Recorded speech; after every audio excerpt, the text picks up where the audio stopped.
안녕하세요. 상담심리학과 31대 학회 FCK 20학번 강태현 21학번 이지영입니다. 입니다.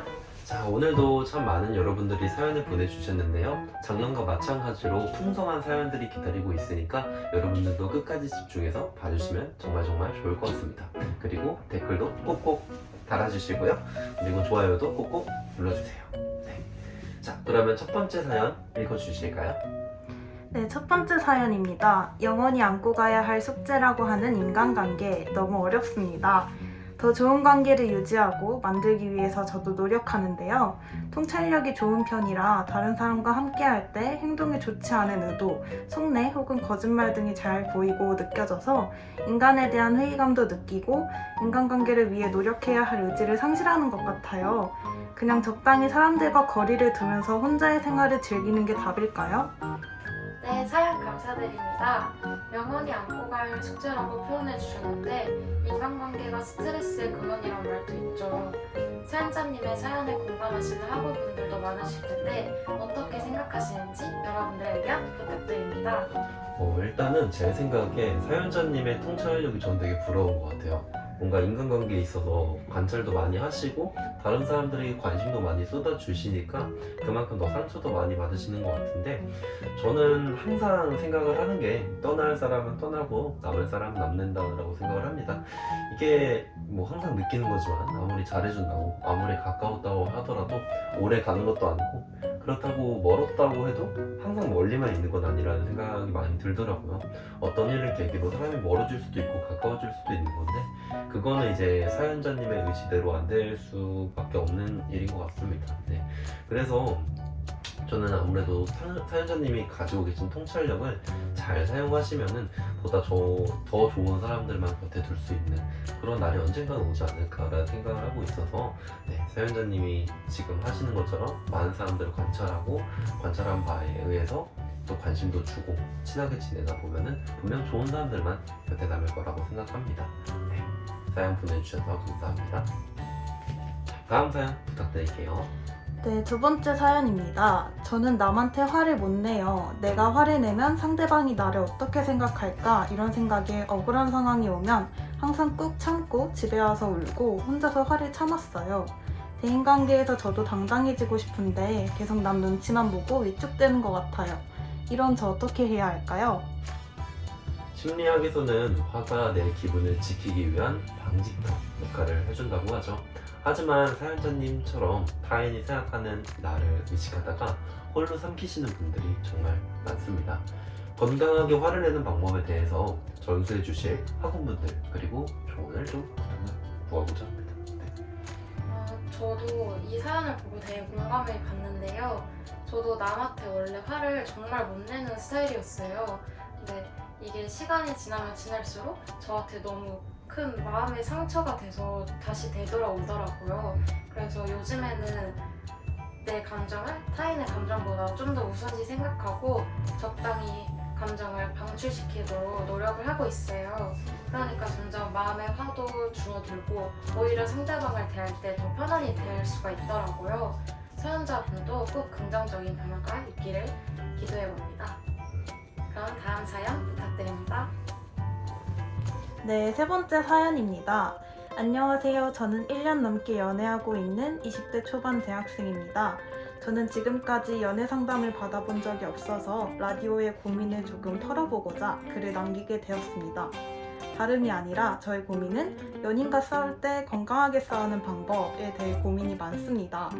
화를 낼 때 감정적이어서 시간이 필요한 저와 이를 못 기다리고 무조건 논리만을 따지는 애인, 이렇게 일주일에 3번 이상은 꼭 싸웁니다. 제 애인을 정말 사랑하고 좋아하는데 이러한 상황이 지속될수록 감정적인 저는 많이 지쳐갑니다. 혹시 다른 분들께서는 소중한 사람과 다툴 때 어떻게 하는지 궁금합니다. 네, 사랑하는 연인과의 건강한 관계를 맺고 서로를 더 잘 알고 사랑하기 위해 건강하게 싸우는 방법을 고민으로 말씀해 주셨어요. 저는 사연자님의 애인분과 같이 연애를 할 때도 감정보단 이성을 앞세우는 편이에요. 혹시 태연님은 어떤 스타일이세요? 저는 이성을 앞세우진 않는 것 같아요. 그래서 감정이 조금 더 앞서는 게 맞는 것 같은데, 그렇다고 해서 뭔가 감정적인 게 뭔가 더 우월하다 이런 건 아닌 것 같고, 뭔가 항상 이성적인 사람들 그리고 이성적인 사람과 만나서 연애를 할 때도 뭔가 이해는 가는 것 같아요. 근데 이해는 가는데 뭔가 내 말을 더 안 들어준다는 거, 그리고 뭔가 소통이 막히는 느낌이라서 그게 좀 섭섭하다라는 느낌을 많이 받지만, 그렇다고 뭐 저같이 좀 감성적이신 분들이 이게 옳고 그름을 모르는 건 아니거든요. 내가 잘못했다는 걸 알 수도 있고, 뭔가 상대방이 잘못했다는 걸 인지할 수도 있고 인지하지 못할 수도 있고, 다 이제 상황마다 저 객관적인 판단을 할 수는 있는데, 근데 이제 문제는 그럼에도 불구하고 뭔가 내 감정을 좀 더 알아줬으면 하는 그런 게 있는 것 같습니다.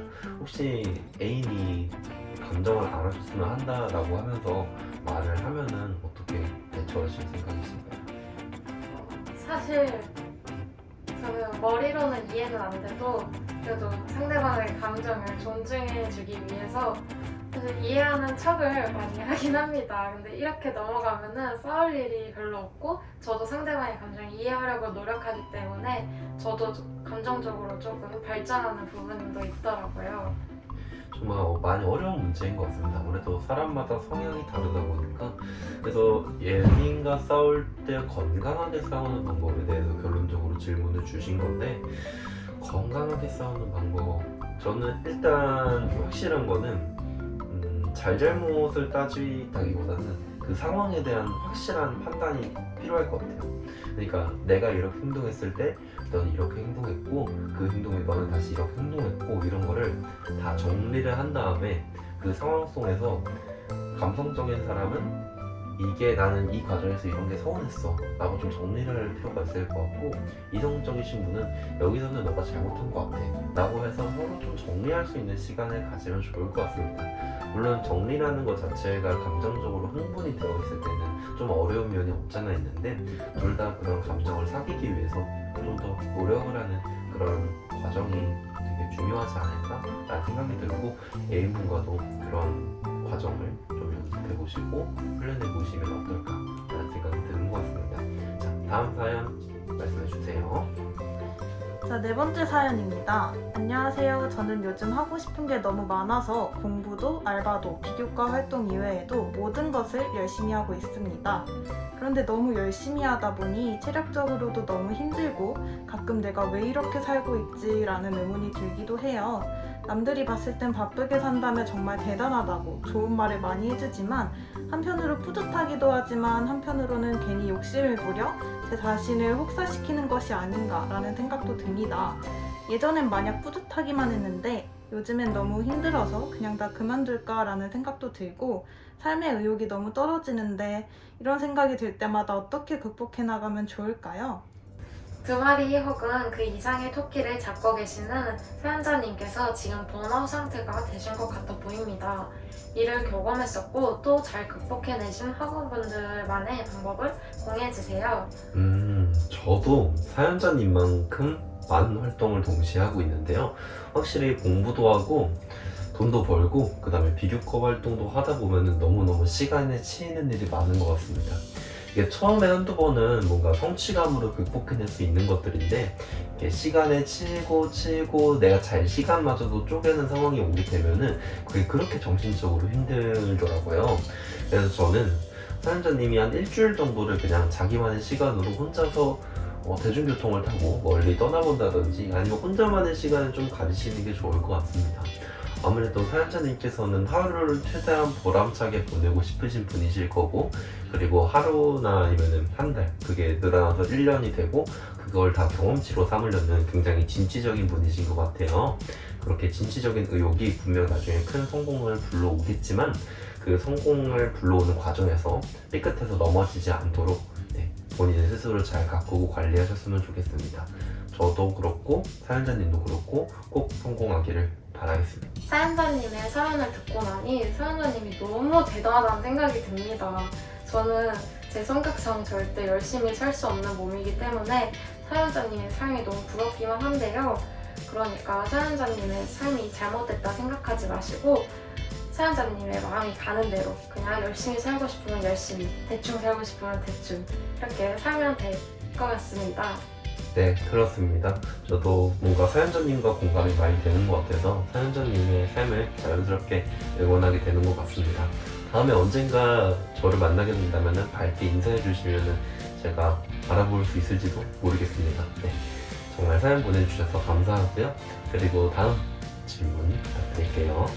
네, 마지막 질문입니다. 원하는 학과에 들어오긴 했지만 구체적으로 하고 싶은 일이 없어요. 10대 때 그저 고민이었다가 점점 나이가 들수록 문제로 느껴지는 것이 바로 진로 고민이라고 합니다. 고민하고 있다는 것은 그 문제를 해결하고자 하는 열정은 아직 충분하다는 것으로 보이는데 해결할 방법을 몰라 막막해 하시는 경우가 많을 것 같아요. 진로 탐색 및 결정을 위해 하고 있는 자신만의 방법들을 공유해 주세요. 저는 지금부터 진로가 정해져 있고 꿈이 확실하게 정해져 있다면 그것도 되게 비정상적인 거라고 생각을 해요. 왜냐면 아직 저희 나이가 그래봤자 20대 초반인데 이 나이는 많은 걸 경험하고 즐기고 많은 사람을 만나면서 내가 보는 식견을 좀 확장해 나가는 시기라고 생각을 하거든요. 근데 이미 뭔가 정형화된 틀로 딱딱딱 뭔가 정해져 있다면 삶에 너무 변수도 없고 재미도 없을 것 같아요. 네.